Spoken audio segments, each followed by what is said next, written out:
Donald Trump a été élu président des États-Unis et le Parti républicain va aussi contrôler le Congrès.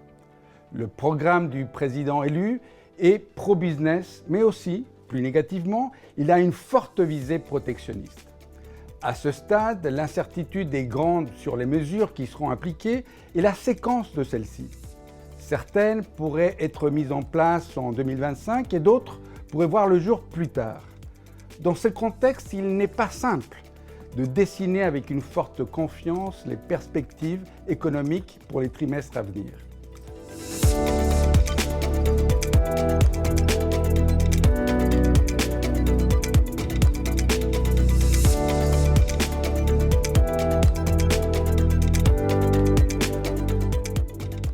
Ce que nous savons est que la conjoncture actuelle est déjà pleine de contrastes.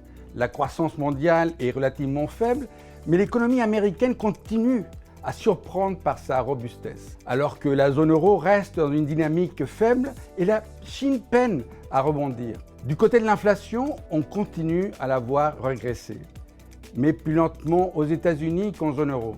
De ce fait, les banques centrales ont continué à réduire leur taux directeur. Nous continuons à penser que la BCE va poursuivre sa trajectoire actuelle en 2025, alors que la Fed pourrait s'avérer plus prudente. Que veut dire la persistance de la croissance et des banques centrales qui viennent la soutenir pour les perspectives sur les marchés, alors qu'on devrait faire face à de nombreuses incertitudes en 2025 ? Il nous semble qu'à court terme, l'optimisme pro-croissance devrait rester présent, se reflétant notamment sur la progression des actifs les plus risqués. Néanmoins, en basculant en 2025, plus de prudence sera nécessaire. Sur les obligations d'État, compte tenu de la forte hausse des taux à long terme récente, nous sommes relativement constructifs, notamment en zone euro. La poursuite de la baisse des taux directeurs de la BCE reste en effet un fort soutien. Aux États-Unis, la politique expansionniste de Donald Trump pourrait encore peser sur les obligations américaines à notre avis. De son côté, le crédit européen a bénéficié de la solidité des bilans des entreprises et de la persistance de la croissance alors que la BCE a entamé son assouplissement monétaire. Nous sommes surpondérés sur la classe d'actifs, notamment sur le segment de plus grande qualité. Nous continuons à nous exposer au high yield, mais de manière très sélective, d'autant plus que les valorisations sont très exigeantes. Les actions américaines ont fortement performé récemment, poussant les valorisations à des niveaux élevés.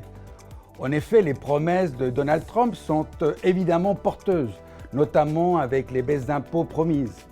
Nous restons exposés mais conscients des valorisations exigeantes. Concernant les actions européennes, elles devraient être portées par la perspective de croissance, mais les craintes sur les mesures protectionnistes nous poussent à une certaine prudence.